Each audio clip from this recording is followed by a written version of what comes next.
Yo soy libertaria, más apegada al objetivismo de Rand, porque soy minarquista, no soy anarcocapitalista. Y además soy atea. Pues ya está. Entonces ya la gente sabe con qué estás tratando, ¿no?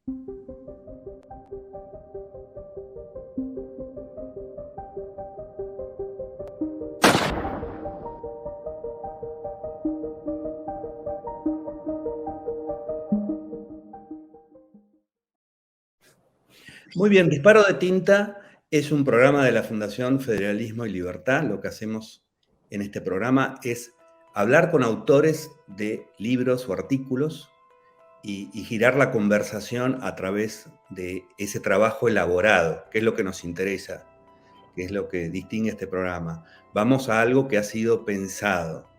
Y hoy me toca conversar con una amiga y con una gran politóloga y difusora de las ideas de la libertad, que es Gloria Álvarez, y de su libro Cómo hablar con un conservador.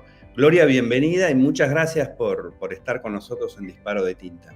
Gracias a ti, José. Es un gusto estar aquí contigo, con toda tu audiencia. Un honor, además, porque parte de la inspiración de Cómo hablar con un conservador fue tu magnífica obra Lo impensable, ¿no? Liberales tornándose a fascistas, que en algún momento fue visto como tal vez una exageración o una mala lectura, y creo que, como decía Fidel Castro, ¿no? Aunque para él no sirvió ese dicho, pero la historia me absolverá. Yo creo que la historia te absorbió y te dio muchísima razón, viendo lo que está pasando, no solo en Iberoamérica, sino a nivel mundial. Así que muy contenta de poder estar aquí para hablar de esta obra. Bueno, muchas gracias. No vamos a hablar de mi libro en este caso, sino del tuyo. Que tu libro sale antes de que esta ola se desatara a los niveles en los que está ahora. Me refiero a la confusión actual. ¿Qué fue lo que te llevó a escribir el libro? ¿Qué pensabas? ¿Cuál era la situación cuando te sentaste y dijiste, tengo que hacer esta aclaración? Porque primeramente habías escrito uno, Cómo hablar con un progre, ¿no? Sí. ¿Por qué dijiste, bueno, esto hace falta también hacer esta distinción? Bueno, de hecho, desde el engaño populista, cuando estuvimos haciendo la gira con Axel, nos decían, ¿y por qué en la portada solo hay gente de izquierda? ¿Por qué no hay populistas de derecha cuando también los conocemos? Y bueno, la lógica del engaño populista era explicar cómo el populismo entró en Latinoamérica con el Foro de Sao Paulo, y cómo el Foro de Sao Paulo realmente es orquestado por esa izquierda. Pero a partir de ese libro yo vi la necesidad de hacer la lógica detrás, es decir, qué lleva a un adolescente a ser progre, a ser marxista. De hecho, termino el libro con la famosa frase de el que no tiene corazón en la adolescencia no es progre, y el que no tiene cabeza no se vuelve, digamos, capitalista o de derecha.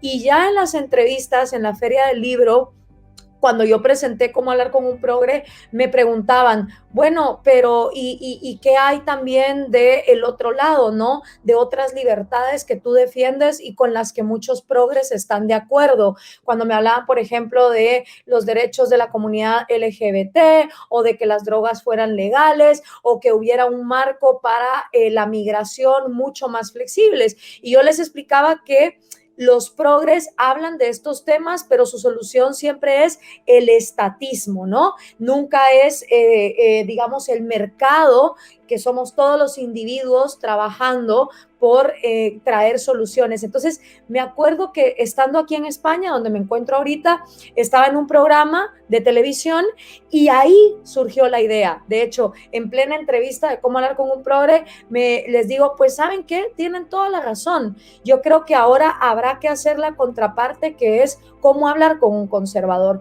lo cual también para mí venía siendo un tema, ¿no? Porque muchas veces las personas hacen con tu mensaje lo que les da la gana. Y a mí me pasó que por volverme viral por el discurso de Zaragoza, mucha gente creyó que yo era de derechas, conservadora, nacionalista, proteccionista en ciertos sectores económicos, y jamás ha sido ese mi mensaje. Entonces ya también se volvió una cuestión de, no me importa cuánta gente lo compre, no me importa si es un fracaso en las librerías. Yo escribí Cómo hablar con un conservador por dejar, digamos, determinada cuál es mi postura política en ambos lados y que yo no defiendo la libertad por trocitos. Es un libro que le dediqué a todas las personas que han sido tachadas como liberprogres por parte de esa derecha, digamos, conservadora, pero que también son tachados como capitalistas despiadados y desalmados que quieren ver a los pobres en la absoluta miseria. Y entonces hacer este libro, que la verdad que me siento bastante orgullosa de él, fue remontarme a las diferencias entre conservadurismo y liberalismo, en un momento donde todavía no había estallado todo lo que pasó y que ahora digo yo, pues qué bueno. Ahora, sabía que escribir este libro iba a ser una declaratoria de guerra que se ha cumplido. Mucha gente me aconsejó no escribirlo dentro del liberalismo porque me decían, tus aliados naturales es la derecha y con este libro te los vas a cargar y la izquierda tampoco te lo va a aplaudir. Y efectivamente fue un libro que causó muchísimo escozor, que me declaró bastantes guerras y que ahora que están pasando ciertos sucesos históricos, pues digo, menos mal, ¿no? Menos mal que lo escribí. La verdad que sí, a mí me llamó mucho la atención cuando aclarás eso en el prólogo, que alguien te advierte, porque hasta yo he sido más ingenuo en eso, ¿no? Que alguien te advierte, vas a tener una guerra. Ahora, ¿esa guerra fue solamente de gente que vos podés considerar como conservadora en lo que distinguís del libro, o te sorprendió gente que desde el liberalismo te atacó? No, realmente los consejos vinieron de personas muy cercanas a mí, intelectuales también del liberalismo. Y obviamente esto me hacía lógica con algo que ya me decían en Guatemala, ¿no? Cuando yo era parte del Movimiento Cívico Nacional, por ejemplo, me decían, ay, pero por favor no digas que eres atea, ¿será que puedes quitar eso de tus redes sociales? Porque a los financistas, que son los típicos empresarios de derecha, muchas veces proteccionistas, ¿no? Pero que luego también aplauden el trabajo de la Francisco Marroquín, no les gusta que digas que eres atea, o será que no puedes hablar de la legalización de las drogas, o no seas tan enfática con los derechos de la comunidad LGBT y de la libertad sexual. Y yo era como, no, o sea, yo me hice famosa por criticar a la izquierda porque resulta que fue un discurso mío de populismo el que se hizo famoso, pero yo ya venía hablando de estos temas. Hubiera podido ser que yo me hiciera viral por un discurso donde estoy hablando de legalizar las drogas. Lo que pasa es que no fue así. Entonces, las críticas o las advertencias las recibí de gente del liberalismo. Ahora, yo veo como una gran ventaja sacar un libro de todas las diferencias entre las libertades que los conservadores defienden y las que defendemos los verdaderos liberales. Veo como una gran ventaja en que realmente toda la crítica se redujo a un tema, que fue el aborto. Entonces, si alguien ve la tabla de contenidos del libro, yo empiezo por hacer una diferenciación histórica del conservadurismo como el statu quo y el entender, como hay una fantástica frase ahora en el nuevo libro de Antonella, el Manual Liberal, que el liberalismo surgió a pesar de Occidente y a pesar de los vicios de Occidente y no gracias a esos vicios, porque mucha gente te dice hoy que el liberalismo surgió en Occidente gracias al cristianismo y al feudalismo y a los proteccionismos. No es así. Los liberales siempre fueron rebeldes con una causa pero muy enfática, que era que a través de las economías y del mayor intercambio y libertad de culto, de movilización, de pensamiento, de expresión, libertad para hacer ciencia, entonces llegaba este progreso que sacó al 90% de la humanidad de la pobreza en la que se encontraba a través de las sociedades estamentales establecidas en Europa y en la mayoría del mundo, ¿no? Desde la Edad Media. Entonces, al hacer ese repaso histórico, me doy cuenta que los liberales fueron enemigos de los conservadores antes del marxismo. Y claro, con la llegada del marxismo, pues ahí sí que el enemigo de mi enemigo es mi amigo, y hubo bastantes alianzas, sobre todo en el siglo XX, un siglo marcado por la Primera Guerra Mundial, la Segunda, la Gran Depresión, donde las ideas liberales de un gobierno limitado quedaron casi que en el olvido. Y por eso yo en la segunda parte hablo de conservar, sí, porque vamos a ver, quien estudia la Revolución Francesa, los intercambios entre Edmund Burke y Thomas Paine acerca de qué va a pasar, se da cuenta que esa mentalidad arrogante de decir vamos a hacer una revolución y vamos a acabar con todo lo establecido, siempre termina en más desastre. No importa si es la revolución bolchevique, la revolución cubana, la revolución francesa, obsesionados con la igualdad, ojo, una revolución muy distinta a la norteamericana que llevaba el espíritu de la libertad, que ahora los gringos no lo han podido, digamos, controlar. Esa es otra historia, pero eran estas revoluciones que tienen la arrogancia, o la cuarta transformación en México, ¿no? De que vamos a acabar con todo de raíz y vamos a empezar de cero, realmente es un absurdo, porque de la evolución humana hay que agarrar lo que funciona. Entonces, en el segundo capítulo yo hablo de conservar, sí, pero conservar ¿qué? ¿Y para qué? Entonces, si se supone que somos individuos que queremos conservar precisamente al individuo como la minoría más pequeña que existe, lo que tenemos es que conservar sus derechos fundamentales, el derecho a su libertad, y no puede ser su libertad por trocitos, ¿no? Porque muchos izquierdistas a veces dicen que están a favor de ciertas libertades como sexuales, o libertades de que las personas pueden consumir como estupefacientes o etcétera, pero después no quieren esa misma libertad económica que permite que esas libertades individuales se den. Y los conservadores muchas veces hablan de, sí, libertades, conservémoslas, conservemos la libertad de mercados, pero cuando nos preguntamos sobre ciertos mercados, como el mercado de la prostitución, el mercado de la eutanasia, el mercado de la venta de órganos, el mercado del aborto, no digamos, o el mercado de las drogas en general, y no solo las que los conservadores ven como positivas, como puede ser el tabaco y el alcohol, resulta que es conservemos la libertad de mercado, pero solo de los mercados que me caen bien. Los mercados que me hacen ruido, esos no. Y sobre todo los que a través de la historia eran mercados científicos. ¿Cuánto le costó a las personas estar robándose cadáveres a clandestinas para poder llegar al conocimiento médico? ¿Cuánto le costaba a las personas dentro de regímenes conservadores y autoritarios el poder ejercer otra creencia?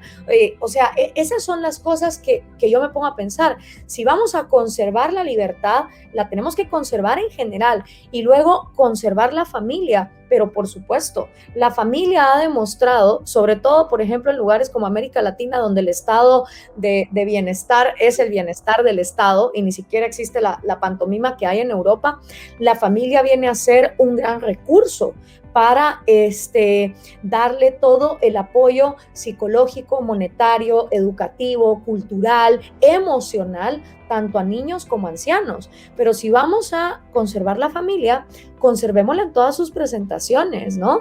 Y la familia a lo largo de la historia, primero en las tribus, hasta el día de hoy, a veces se ha compuesto de madres solteras, padres solteros, viudos, viudas, divorciados, gente que a veces tiene que cuidar a sus nietos, tíos que se quedan cuidando a los sobrinos. Entonces, si la familia nunca ha sido solo ese paquete de madre, padre, hijos, ¿no? Que es lo que las marchas de la familia quieren, están obsesionados, como dice Mario Vargas Llosa. Los conservadores están obsesionados con una nación que jamás existió, una nación donde todo el mundo le rezaba al mismo Dios, tenía la misma clase de familia, tenía la misma cultura. Es que es un pasado tan ficticio como la utopía marxista de traer el Edén a la tierra. Y ahí, al hacer esa diferenciación y decir, si vamos a conservar libertades, señores, ustedes no son los que las están conservando, es donde entra el choque. ¿Cuál es la buena noticia? Que se atrincheraron en un solo tema, que es el aborto. Y la buena noticia de eso es que lo único que queda por liberar es la determinación femenina sobre cuándo ser madre, pero casi que en todo lo demás que uno escribió, ya sea sobre medio ambiente, sobre prostitución, sobre legalización de drogas, se quedaron sin qué decir. Entonces yo siento que están más fanatizados en la única cosa donde todavía se sienten con autoridad moral, lo cual son buenas noticias para los liberales, porque quiere decir que les estamos ganando la batalla de las ideas en todas esas otras ideas. Tocaste muchos temas que me parecen muy importantes y que tienen relación con tu libro y también con esa advertencia inicial, porque vos decís, esa advertencia inicial viene de parte de liberales, pero a mí me da la pauta de que entonces esos liberales estaban callados y que había una percepción de que no había un permiso para hablar de ciertas cosas. Y lo vinculo con otra cosa que dijiste, que es cómo al presentar tus libros anteriores te hablaban de qué pasa que no hablamos del otro lado. O sea, eso lo interpreto como el mercado. O sea, digo, el mercado te está pidiendo algo, el liderazgo liberal, por decirlo de alguna manera, te está pidiendo otra cosa. Y la tercera cosa que quiero relacionar es esto que vos decís del diálogo entre Edmund Burke y Thomas Paine sobre la Revolución Francesa. Y a ver si este movimiento conservador que vos describís muy bien, ¿es conservador o es revolucionario? Es decir, ¿está manteniendo un statu quo o está dando lo que llaman una batalla cultural? Que es, quiero acabar con esta cultura que ha derivado del capitalismo, del liberalismo, ¿no? Todas las cosas que no le gustan.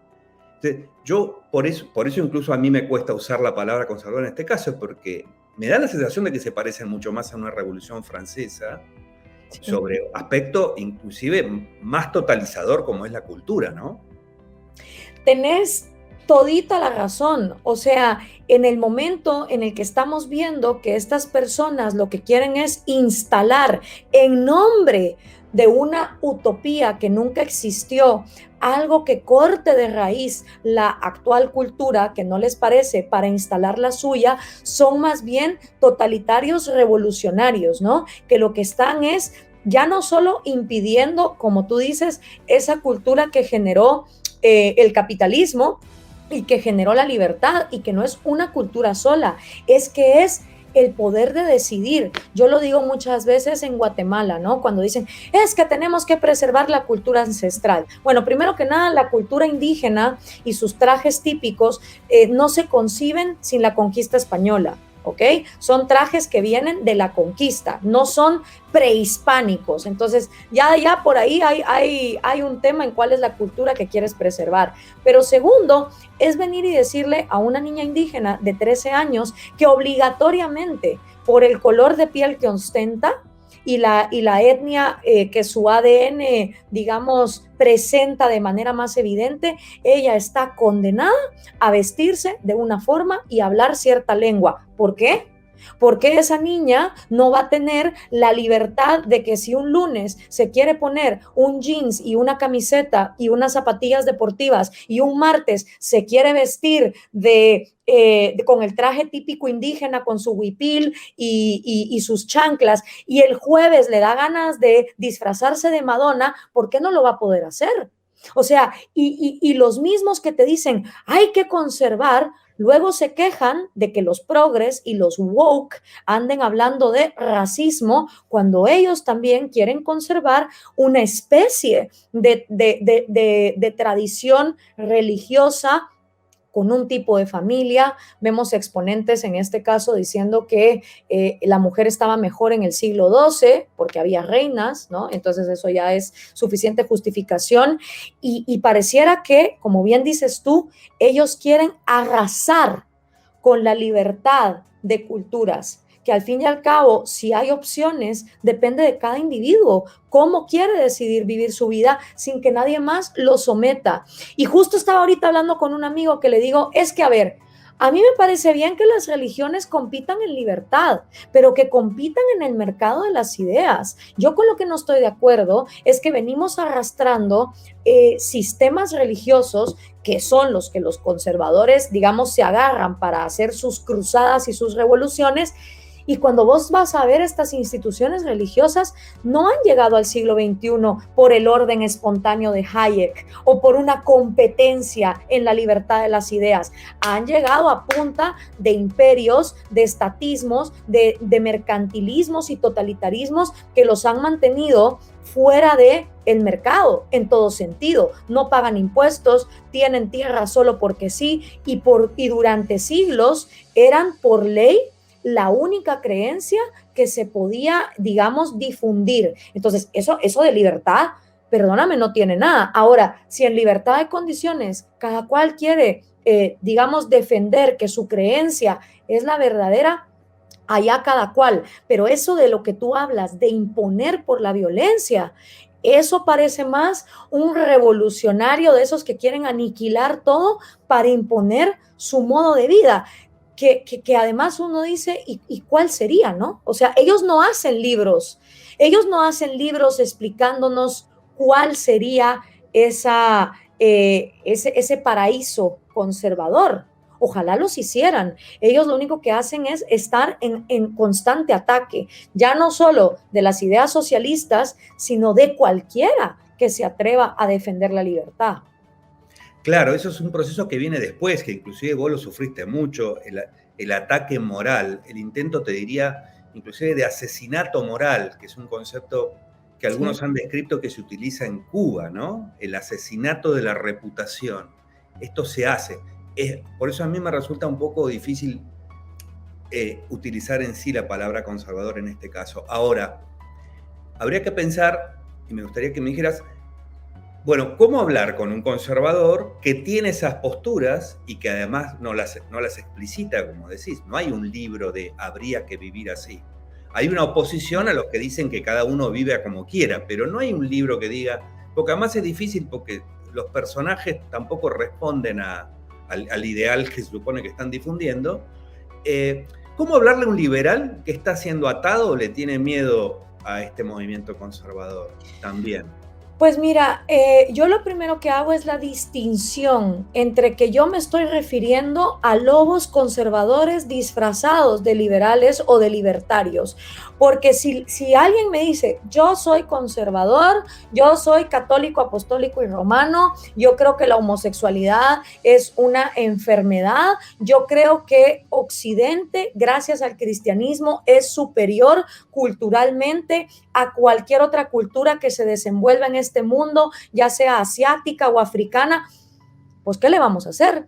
El tipo se llama conservador y yo con conservadores hasta he colaborado en puntos que tenemos en común. Por ejemplo, Dennis Prager, que de abiertas te dice, soy conservador, nunca ha sido un libertario ni se ha disfrazado como tal, en puntos que coincidimos, como por ejemplo hacer la biografía del Che Guevara o de Ayn Rand, que era una atea y capitalista.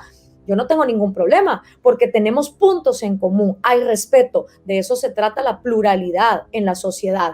Pero yo fui muy enfática en lobos conservadores y que tal vez, como tú dices, la palabra conservador no es la que va, sino que es totalitarios o neoinquisidores disfrazados de libertarios. Entonces, para hablar con esa gente, como decía Ayn Rand, ¿no? La importancia de los conceptos. Lo primero es demarcar desde dónde me estás hablando y llevarlos a la esquina de decir, ¿qué te hace liberal? Que en algunas cosas económicas no quieres impuestos y aranceles, pero otros mercados los quieres mantener en la ilegalidad sin darme soluciones de qué pasa cuando esos mercados están en la ilegalidad y producen la criminalidad que producen. ¿Qué más te hace, según tú, un liberal? Cuando tienes posturas que si a ti mañana te dan el poder, lo que harías es ir en contra de ciertas libertades utilizando al Estado para digamos, que no se enseñara evolución en las escuelas, que pasa mucho en América Latina, que simplemente no se quiere enseñar evolución y las consecuencias que eso tiene, que también lo hablo en mi libro. Entonces, lo primero para hablar con alguien que se está disfrazando de liberal es llevarlo a la esquina donde se compruebe que realmente es liberal o libertario. Y cuando se les hace eso, resulta que ellos mismos, de su propia boca, terminan diciendo que el liberalismo les vale pito, que no les interesa y se demarcan fuera del libertarianismo y del liberalismo. Eso para mí es lo primero, para sostener una conversación, ver desde dónde está hablando tu interlocutor, porque uno sí, cuando uno habla, uno dice, en mi caso, por ejemplo, yo soy libertaria más apegada al objetivismo de Rand porque soy minarquista, no soy anarcocapitalista y además soy atea, pues ya está. Entonces ya la gente sabe con qué estás tratando, ¿no? Y esa es la importancia de los conceptos y del significado de las palabras.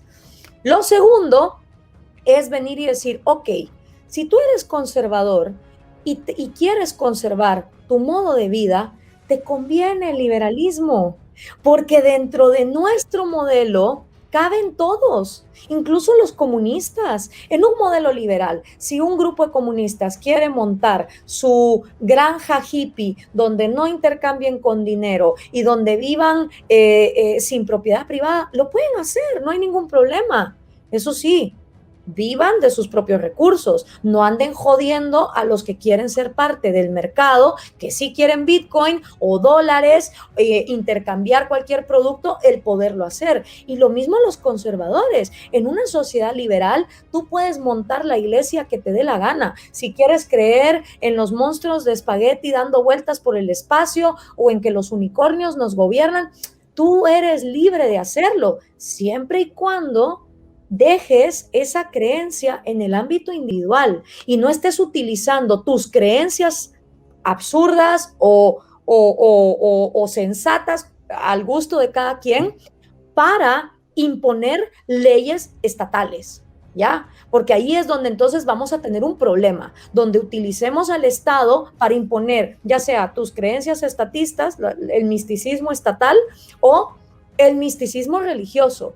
Pero a todo el mundo le conviene más una sociedad libre para poder tener sus propios proyectos de vida. Y claro, el conservador me puede decir, bueno, a ver, pero si hay un lugar donde yo pueda vivir como yo quiero, ¿verdad? Con mis reglas conservadoras, quién sabe cuáles son esas, porque como ellos no hacen libros de así sería o esto es lo que nos gustaría, sino que todo es en contra, en contra. No hay propuesta, solo hay protesta, ¿no? Protesta y ataque. Pero si ellos te dijeran, bueno, pero yo quiero una sociedad donde solo viva gente como yo, fórmenla. O sea, si el problema es yo no quiero convivir con otros que tienen otro modo de pensar, yo solo quiero vivir en una sociedad que parezca una fábrica donde todos sean igualitos a mí, bueno, inspírense del marxismo, ¿no? Que fue el que intentó hacer esas cosas, pero ojalá lo confesaran. Y yo creo que de eso se trata, hablar con un conservador, de atacarnos en ideas, no en persona. Y a mí el resultado o lo que puedo palpar es que están tan escasos de argumentos que por eso se portan igualito que los marxistas, incluso peor.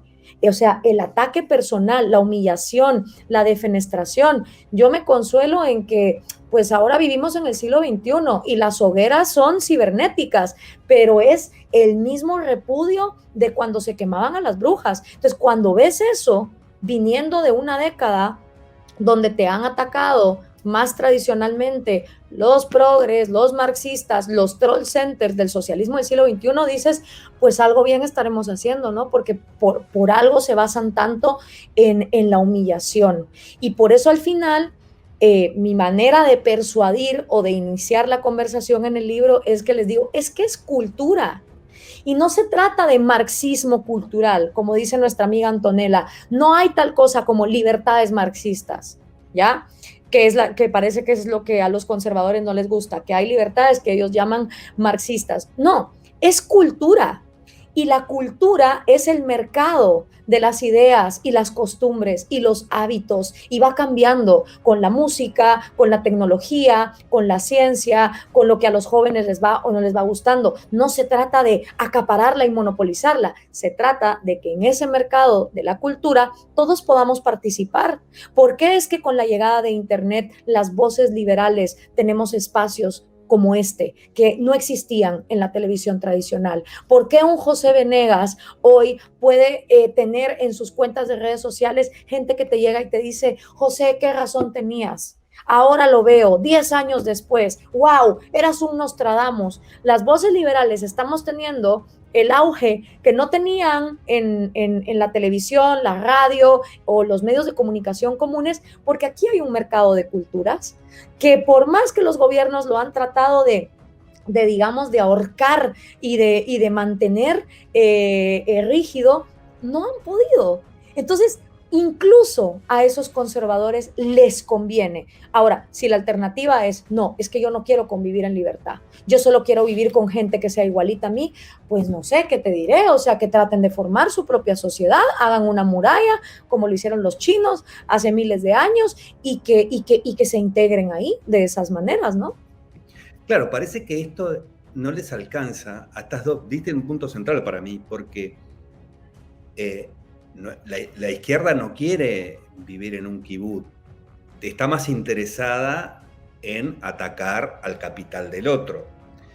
Y desde el otro lado, esta postura identificada acá como conservadora, tampoco es que quieren vivir, digamos, como una familia tradicional y no tener sexo hasta el matrimonio, cosas así, o mantener un matrimonio eternamente, porque estamos hablando de un movimiento conservador de gente divorciada. Sí. Entonces, es más, ahí es donde yo veo el aspecto común que tienen, porque es como un resentimiento contra la vida de los demás, de izquierda y de derecha. No tanto, digamos, se encuentra un puritanismo antilucro en la izquierda atacando la riqueza del otro, y se encuentra un puritanismo anti todo lo demás en ese conservadurismo de derecha, atacando la libertad del otro. Es un recurso, ¿no? Sí, y entonces, mira, a mí en comunicación hace muchos años me enseñaron una como campana de difusión, ¿no? Donde en el 5% tú tienes a los haters y en el otro 5% tienes a los fans ciegos, ¿verdad? El hater, aunque te mire mañana encontrando la cura del cáncer o la cura del SIDA o rescatando abuelitas después de la erupción de un volcán como el que acaba de pasar aquí en las Islas Canarias, aunque te miren haciendo el mayor acto de humanidad, ese 5% que te odia te va a seguir odiando. Y para esas personas estás mal, hagas lo que hagas. Y luego está el otro 5% de los fans ciegos, ¿vale? Esa gente que se vuelve dogmática, sobre todo en Latinoamérica, donde hay tanta cultura caudillista, que son gente que aunque te miren cometiendo un delito, ahogando cachorritos, violando una ley de derechos individuales fundamental, te van a defender. Y van a decir que de plano tuviste un mal día y van a justificar lo injustificable.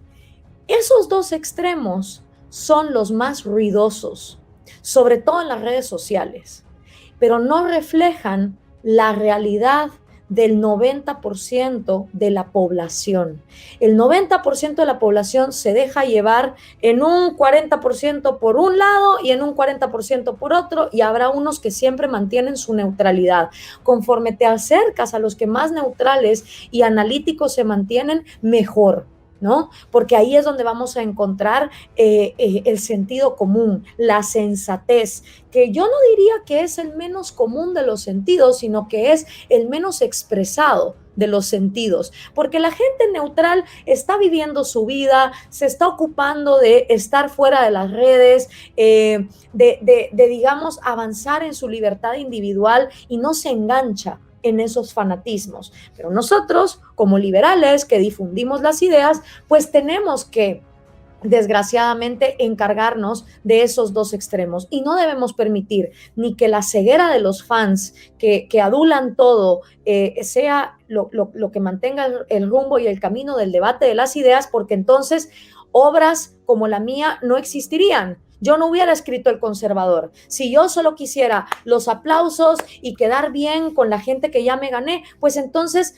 solo hablo de lo que a una parte le incomoda. Lo jodido de los liberales es que hablamos para incomodar a todos dentro de esa campana, cosa que no hace la izquierda, cosa que no hace la derecha, porque es más fácil estar atrincherado contra un lado cuando solo te va a atacar ¿no? Nosotros, en cambio, hemos decidido salirnos de ese totalitarismo, de ese colectivismo, y decir, aquí se defiende la libertad.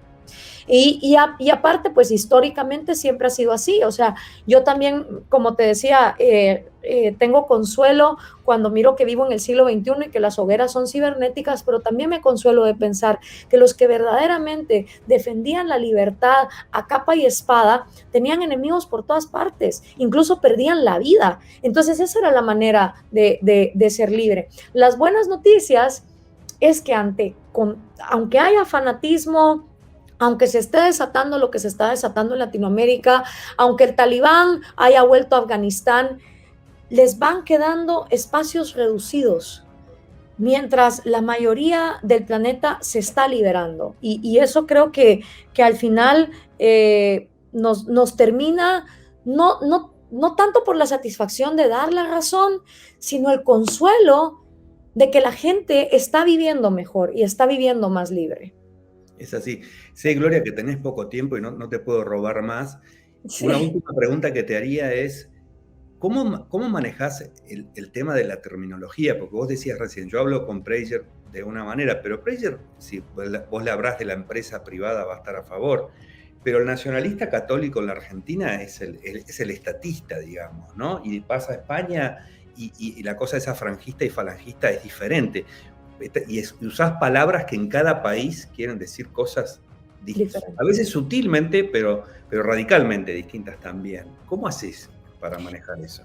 Uso el método socrático de mejor preguntarle a mi interlocutor, ¿qué entendés por libertad de mercado? Y cuando me decís que el mercado va a ser libre, me estás garantizando que España se va a desligar de los proteccionismos de la Unión Europea para permitir el comercio con Latinoamérica, que hoy no permite, y me voy a ejemplos concretos. Y trato de preguntarle a mi interlocutor cuáles serían específicamente las políticas públicas, porque a mí esos etéreos de la nación viene primero y la industria nacional tiene que estar protegida. ¿A qué te referís con industria nacional? ¿Cuáles son específicamente los rubros, no? Me acuerdo, y esta anécdota creo que sirve mucho, hace 12 años cuando yo vivía en Bélgica y estaba justo con mis amigos de España, con los que estoy ahorita en Valencia, habían uno de Sevilla y otro del País Vasco sentados viendo la Copa del Rey, porque estaban jugando la final de la Copa del Rey. Y ya le pregunto yo al vasco, porque él no era así un independentista, ¿sabes? Así férreo, pero decía, yo preferiría pues que el País Vasco fuese independiente. Y mi primera pregunta fue, vamos a ver, tú me decís que vos querés un país independiente de España, pero estás viendo la Copa de fútbol de un rey, de un país del que te querés independizar. O sea, yo no veo a los palestinos viendo cómo ganan la Copa de Israel, o sea, les vale madre. Y me dice, bueno, es que el fútbol es una cosa y la política es otra. Ese pensamiento de la política es una cosa, pero el fútbol es otra, el arte es otra, la economía es otra, me parece fantástico cuando se trata de limitemos al gobierno y permitamos que la sociedad sea libre. Pero cuando me dices la política es una cosa y el fútbol es otra para justificar tus premisas incongruentes de querer un país libre, pero estar ahí por la Copa del Rey del país del que te quieres independizar, pues no me va. Y luego le pregunté, ok, pero tú te independizas, ¿cuál sería el tipo de país que quieres? Y él me decía, ¿cómo así? Y yo, claro, o sea, el País Vasco se independiza y ¿cómo sería tu país? En tu país, ¿serían legales las drogas? ¿Sería legal la prostitución? ¿Serían parte de la Unión Europea? ¿Harían negocios con Latinoamérica y con Asia de una manera más libre? Básicamente lo que ahora vemos o veríamos en un Brexit funcional. Imagínate, y esto hace 12 años. Y me dice, tía, nunca me lo he planteado. Y yo, ya, ¿y por qué entonces dices que quieres un país independiente? Y me dice, bueno, porque de eso se encargan los políticos. Grave error. Eso fue precisamente lo que pasó en las guerras de independencia, ahorita que acabamos de celebrar el bicentenario de la independencia de Latinoamérica, que todo el mundo le dejó la delegación de cómo se van a administrar las reglas de este país a un puñado ficticio de personas que lo que dijeron fue, pues para mis privilegios. Y esos son el lastre oligarca conservador que todavía tenemos encima. Y que a la hora de la hora, como tú bien decís, es que son nacionalistas, son estatistas, no quieren inmigración. Vaya, que cuando sientas la agenda económica, como pasa aquí en España, de Vox, con la de Podemos, cada vez se están asimilando más, en lugar de alejarse, ¿no? Y eso sí, con la incongruencia de que los de Podemos están viviendo como reyes, ¿no? Ahora se está llevando aquí mucho decir que nunca ha habido alguien que tan rápido se haya vuelto casta como Pablo Iglesias en tiempo récord, ¿no? Entonces, cuando vemos que esos extremos se van tocando, es cuando decimos, pues algo tenemos nosotros que es ese agente diferenciador. Y yo tengo confianza en que con la cantidad de desilusiones y de fracasos que ambas de estas ofertas producen en la realidad, más gente va a por lo menos interesarse en estas alternativas como se ha venido dando. Y de hecho te cuento que ya estoy pensando cuál va a ser el libro siguiente que voy a escribir, inspirada en esos conservadores, a los que además les agradezco ser tan crueles y tan lo mismo como son la izquierda, ¿no? Porque entonces me puse a pensar, esta gente está enfocada en los inexistentes, ¿no? Con el tema del aborto, por ejemplo, está enfocada, como ya no les da para tirarle a los gays, pues ahora están con los inexistentes, con los que ni siquiera nacen. Y la verdad es que jugamos a su juego, manteniéndonos en ese tema, donde ya hay una postura y el que la quiera conocer es libre de conocerla. Entonces dije yo, ¿cómo podemos hacer para cambiar el tema, ¿no? Si al fin y al cabo los liberales nos caracterizamos por hacer nuestras propias agendas, por querernos desprender de la imposición de lo que los demás ofrecen. Y me quedé pensando que hay un problema más serio una vez los ya nacidos viven, y es el tema del suicidio. Y del suicidio no habla nadie, porque como me dijo un amigo de una manera bastante acertada, me dice, es que el suicida no lo puedes politizar. Al suicida no le puedes sacar impuestos, no le puedes sacar propiedad. Ya, se suicidó. O sea, no le vale a nadie. No le vale a la izquierda, no le vale a la derecha, porque pues el tipo es alguien que simplemente no puedes persuadir, no pudiste politizar, ya está, ya fue. Y encima, los estudios psicológicos demuestran que el suicidio es pandémico, que mientras más se habla del tema, más personas se inspiran. Por ejemplo, cuando un famoso se suicida. Entonces dije yo, ¿cómo nadie habla de o sea, o muchas personas hablan de este tema, pero desde la perspectiva liberal? ¿Y cómo yo puedo venir y contribuir dentro de todo lo que los suicidios generan, ¿no? Porque hay muchísimas razones para suicidarse. Y entonces pensé que voy a hacer un libro que se va a llamar ¿Cómo defender la libertad en las redes y no suicidarte en el intento?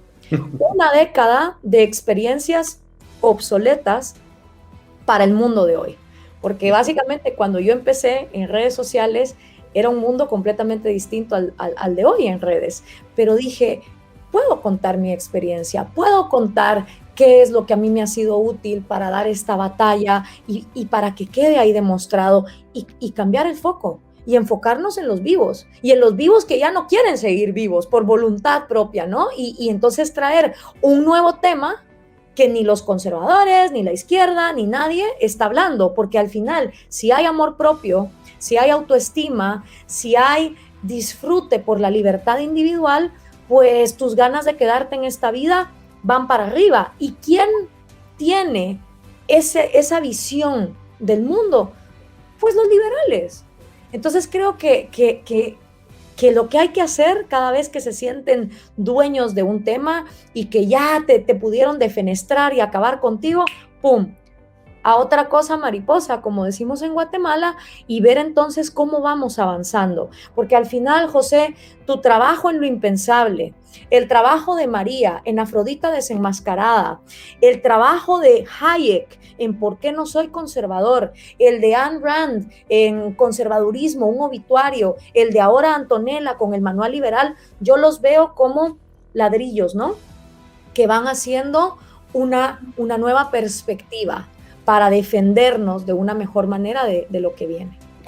Bueno, maravilloso, te agradezco mucho, Gloria, esta conversación. Me encanta tu nuevo proyecto, así que seguramente cuando lo saques haremos otro programa sobre tu nuevo libro. Ha sido un placer. Por supuesto. Gracias.